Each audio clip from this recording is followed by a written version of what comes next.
Estamos en Mateo capítulo 16.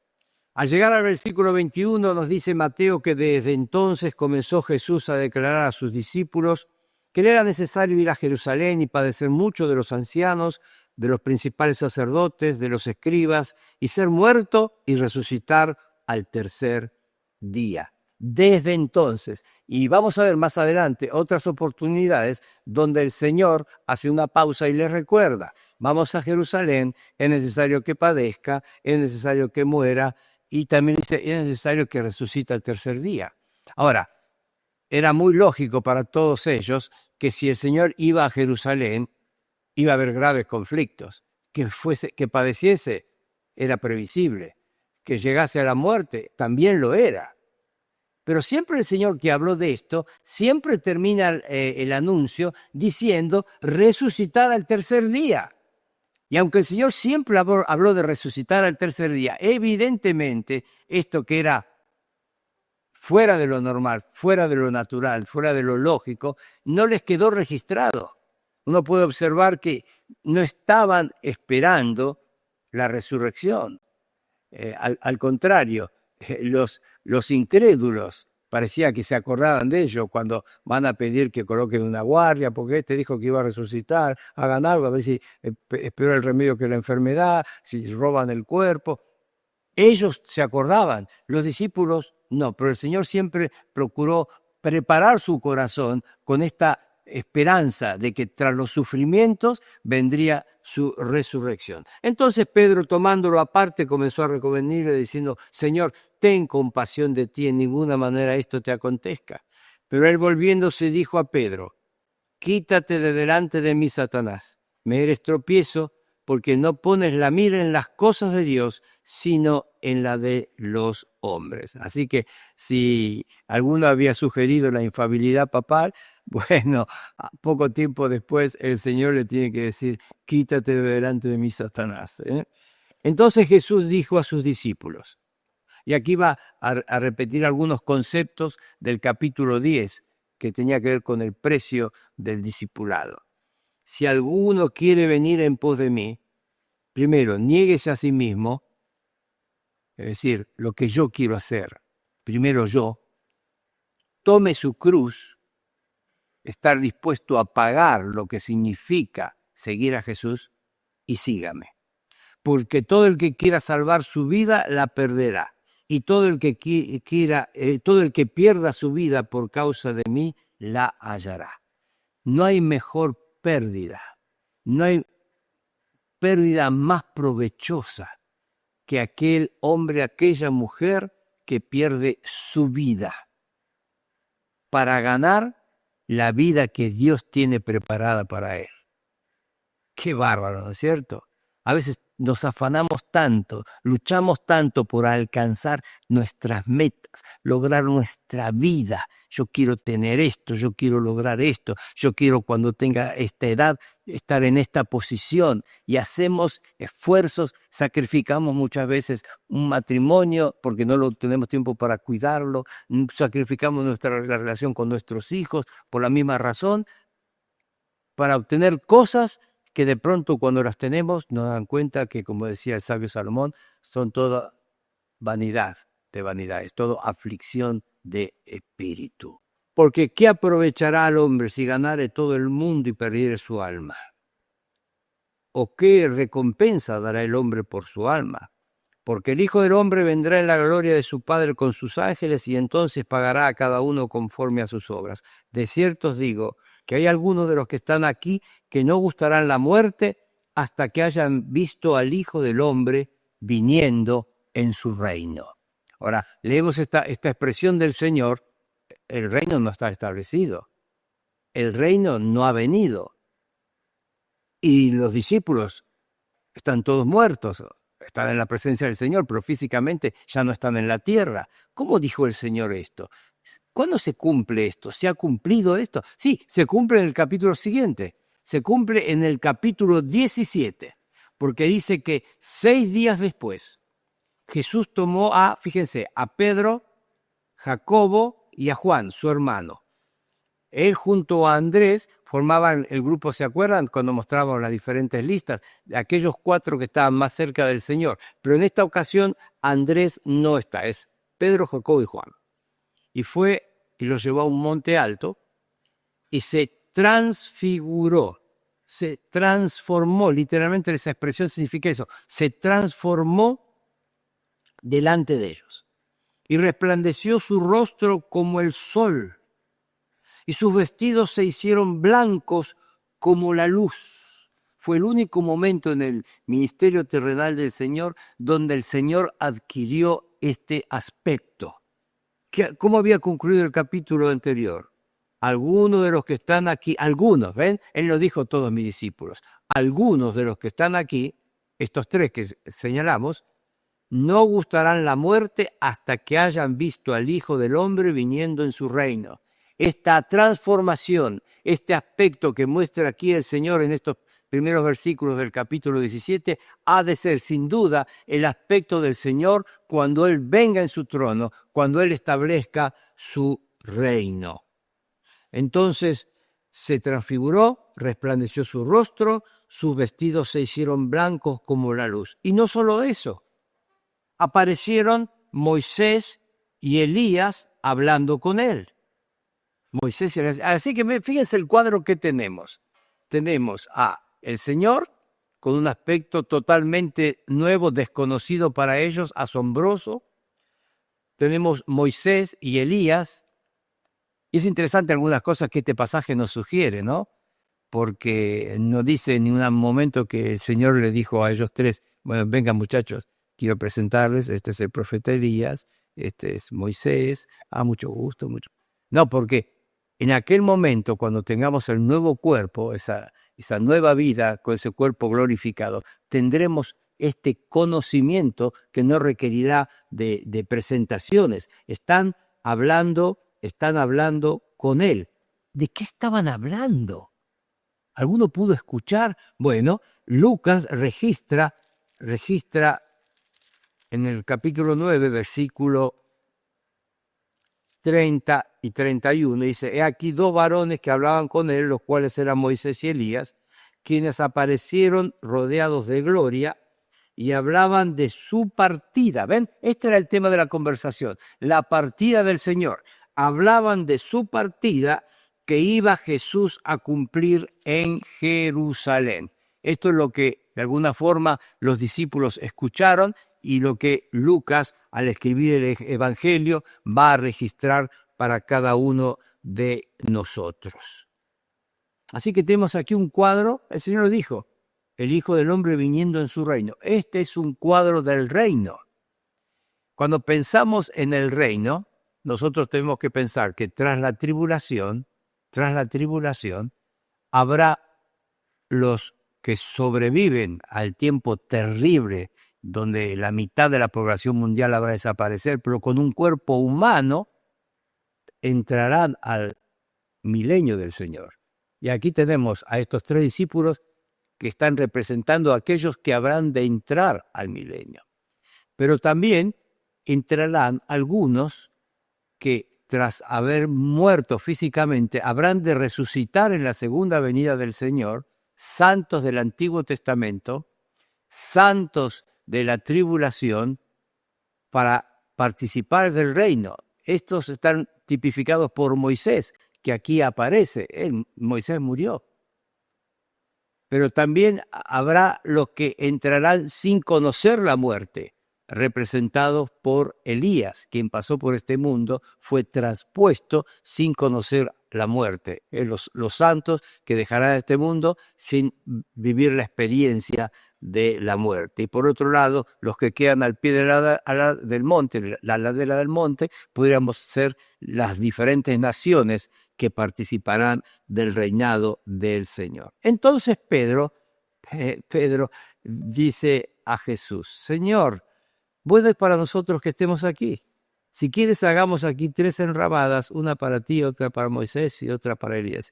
Siempre le pegamos a Pedro porque habla y muchas veces no dice cosas muy, muy acertadas. Bueno, El problema con Pedro es que él hablaba, pero sin duda este pensamiento estaba tal vez en la cabeza de Jacobo y Juan, y cualquiera de nosotros en una situación como esa diría, bueno, hagamos, preparémonos, nos quedamos aquí para siempre. ¿Quién quiere bajar? ¿No? ¿Quién quiere volver a la vida cotidiana, a los peligros que se acercan a medida que caminamos hacia Jerusalén? Entonces, mientras él aún hablaba, una nube del luz los cubrió y aquí una voz desde la nube que decía, este mi hijo amado, en que tengo complacencia, a él oíd. Entonces Jesús se acercó y los tocó y dijo, levantaos y no temáis. Y alzando ellos los ojos, a nadie vieron, sino a Jesús solo. Pedro estaba enloquecido. ¡Ah! Moisés, Elías, las cosas que podemos preguntarle, las conversaciones que podremos tener. Qué maravilloso estar con ellos, estar con el Señor. Y Dios el Padre coloca todo en su lugar. Moisés y Elías desaparecen. Ya no lo ven más. Pero la palabra del Padre está allí. Este es mi Hijo amado, en quien tengo complacencia. A Él oíd. Al oír esto los discípulos se postraron sobre sus rostros y tuvieron gran temor. Entonces Jesús se acercó y los tocó y dijo, levantaos y no temáis. Cuando descendieron del monte, Jesús le mandó diciendo, no digáis a nadie la visión hasta que el Hijo del Hombre resucite de los muertos. ¿Ven? Nuevamente el Señor les da como un hecho que va a suceder, no hay ninguna duda de eso, la resurrección, su resurrección y el permiso de hablar sobre este incidente tras su resurrección. Los discípulos le preguntan, ¿por qué dicen los escribas que es necesario que Elías venga primero? Claro, porque la profecía de Malaquías de alguna forma está hablando, mencionando a Elías. Entonces respondiendo Jesús le dijo, a la verdad, Elías viene primero y restaurará todas las cosas, mas os digo que Elías ya vino y no le conocieron, sino que hicieron con él todo lo que quisieron, así también el Hijo del Hombre padecerá de ellos. Entonces los discípulos comprendieron que les había hablado de Juan el Bautista. Lo que está diciendo el Señor es que al decir Elías ya vino, está diciendo que Juan el Bautista, que fue el primero en anunciar la proximidad del reino, la necesidad de arrepentirse para que el reino se estableciera, estaría cumpliendo la profecía de Malaquías, el anuncio de que Elías venía, si ellos aceptaban el mensaje. Como ellos rechazaron el mensaje, Juan fue muerto, esa promesa aún no se ha cumplido, entonces probablemente en el tiempo de la tribulación habrá de cumplirse, quizá en la persona de Elías que venga realmente, u otro instrumento que con el poder de Elías dará testimonio y predicará ese evangelio que está tan próximo en ese momento de la tribulación. Así que la promesa habrá de cumplirse. No se ha cumplido por el rechazo, pero sin duda habrá de cumplirse en el tiempo futuro, en los años previos a la segunda venida del Señor. Cuando llegaron al gentío, vino a él un hombre que se arrodilló delante de él, diciendo, Señor, ten misericordia de mi hijo que es lunático y padece muchísimo porque muchas veces cae en el fuego y muchas veces en el agua. Y yo le he traído a tus discípulos, pero no le han podido sanar. Bueno, yo tengo mi Biblia aquí, la anotada por el doctor Riley, y él en relación a este versículo, cuando dice es lunático, uno puede leer que literalmente es epiléptico. Entonces recuerdo una vez yo señalé esta nota del doctor Riley y termina la clase y un joven se me acerca a donde yo estaba para poder hablar conmigo y me dice, yo soy epiléptico, pero no me considero endemoniado. Entonces tuve que hacer una aclaración. La epilepsis es una enfermedad. Una persona epiléptica no necesariamente, obviamente, es endemoniada, pero como había personas mudas por un demonio, como había personas ciegas por un demonio, este hombre, este joven epiléptico, lunático, lo era a causa de un demonio. No estaba diciendo el doctor Riley que cualquier persona que puede decir soy epiléptico, es un endemoniado. por las dudas lo quiero mencionar. Padece muchísimo y yo lo he traído a tus discípulos, no le han podido sanar. Respondiendo Jesús dijo: oh generación incrédula y perversa, ¿hasta cuándo he de estar con vosotros? ¿Hasta cuándo os he de soportar? Traédmelo acá. Y reprendió Jesús al demonio, el cual salió del muchacho, y éste quedó sano desde aquella hora. Viniendo entonces los discípulos a Jesús aparte, dijeron: ¿por qué nosotros no pudimos echarlo fuera? Incredulidad, falta de devoción al Señor. Jesús le dijo: por vuestra poca fe, porque de cierto os digo que si tuviese fe como un grano de mostaza, diréis a este monte: pásate de aquí allá, y se pasará, y nada os será imposible. Pero este género no sale sino con oración y ayuno. Y quizá algunos de ustedes tienen notas en sus Biblias o han escuchado, hay unos pocos versículos en el Nuevo Testamento que son cuestionados porque están en algunos manuscritos, no están en otros, y este versículo 21 es uno de esos poquitos cuestionados. Este género no sale sino con oración y ayuno. Entonces, ¿por qué si es un versículo cuestionado se ha dejado? ¿Por qué figura en nuestra Biblia? Porque, muy sencillamente, porque el evangelista Marcos, al escribir este incidente, va a decir exactamente lo mismo. Marcos 9:29 dice: este género con nada puede salir sino con oración y ayuno. Entonces, más allá de que si debe estar o no debe estar en Mateo, en Marcos está el versículo y no hay ninguna duda respecto a ese texto. El Señor está diciendo que hay alguna forma de demonio, de lucha espiritual, que requería de parte de ellos más oración y una lucha intensa, aún incluyendo el ayuno. Estando ellos entonces en Galilea, Jesús le dijo: segundo aviso, fíjense, el Hijo del Hombre será entregado en manos de hombres y le matarán, mas al tercer día resucitará. Y ellos se entristecieron en gran manera. Claro, era lógico pensar que iba a sufrir la muerte, no era motivo de alegría pensar que iba a resucitar, pero la realidad es que parece que ellos nunca registraron esa cuestión. Al llegar a la última parte de este capítulo, nos encontramos con una demostración de la humildad de nuestro Señor. Cuando llegaron a Capernaum, vinieron a Pedro los que cobraban las 2 dracmas. Este impuesto de las 2 dracmas tiene que ver con el mantenimiento del templo. Y le dijeron: vuestro maestro no paga las 2 dracmas. Esta pregunta podría haber sido capciosa o no.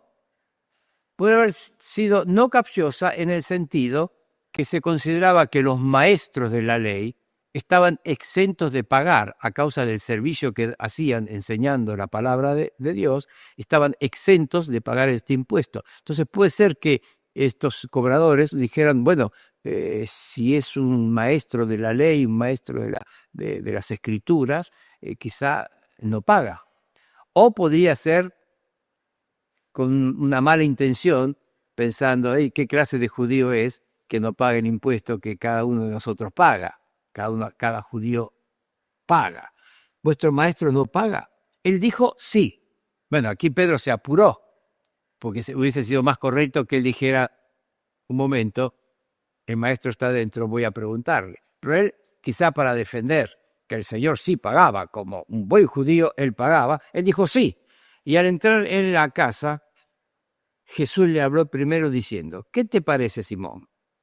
Los reyes de la tierra, ¿de quiénes cobran los tributos o los impuestos? ¿De sus hijos o de los extraños? Bueno, esta pregunta es relativamente fácil, pensó Pedro. De los extraños, claro. Nunca un rey va a cobrar impuesto a su hijo. De los de afuera se cobra el impuesto. Entonces el Señor le dice: luego, los hijos están exentos. El Señor le está haciendo ver que él no tendría que haber pagado, porque si el templo es la casa de Dios y él es el Hijo de Dios, él no tenía obligación de pagar ese impuesto. Pedro, te apuraste en contestar. Sin embargo, para no ofenderles, ve al mar y echa el anzuelo. Y el primer pez que saques, tómalo. y al abrirle la boca hallarás un estatero, que equivale a 4 dracmas. Tómalo y dáselo por mí y por ti. O sea, el impuesto eran 2 dramas, ahí eran 4 dramas, así que el impuesto del Señor y el de Pedro. Ahora fíjense lo interesante. Pedro sale de la casa, están los cobradores y le dice, miren muchachos, vayan a cobrar a los otros vecinos y yo voy hasta el mar a pescar y vuelvo. Raro, ¿no es cierto? Bueno, pero así fue. Y fíjense en este caso cómo el Señor está demostrando ese tremendo control que Él tiene de todo. Porque Él tenía que tirar el anzuelo, el primer pez iba a tener una moneda dentro. Esa moneda se tiene que haber caído a alguien que estaba pescando, se cayó quizá tenía alguna forma de bolsillo y cayó al mar. Entonces, fíjense, se cayó, vamos a hacer al revés. Primero, tenía que ir alguien al mar llevando alguna moneda. Entre ellas tiene que ser un estatero, no era una drama, no, tiene que ser un estatero. Tenía que caerse esa moneda. Esa moneda no podía ser tragada por cualquier pez, tenía que ser tragada por un pez que iba a ser aquel que iba después a llegar a donde estaba el anzuelo de Simón, Pedro. Tenía que morder ese anzuelo, Pedro lo sacaría y ahí lo encontraría. Una demostración, primero, la humildad del Señor. Él es el rey, sin embargo no tenía dinero para pagar el impuesto. Y el control, el gobierno del Señor. ¿Cómo debemos ansiar que cada área de nuestra vida sea gobernada por Él? Porque Él sabe tener todo bajo control. Si ustedes van a esta región como turismo y para conocer la región, sí, en los restaurantes de la zona el plato típico se llama el pez de Pedro. Entonces le traen un pez no muy grande, con algunas cosas para acompañar, y le avisan que tiene que tener cuidado al comer, porque uno va a estar comiendo y de pronto va a encontrar ahí en la boca del pez una pequeña moneda, recordando este maravilloso incidente. Que el Señor le bendiga.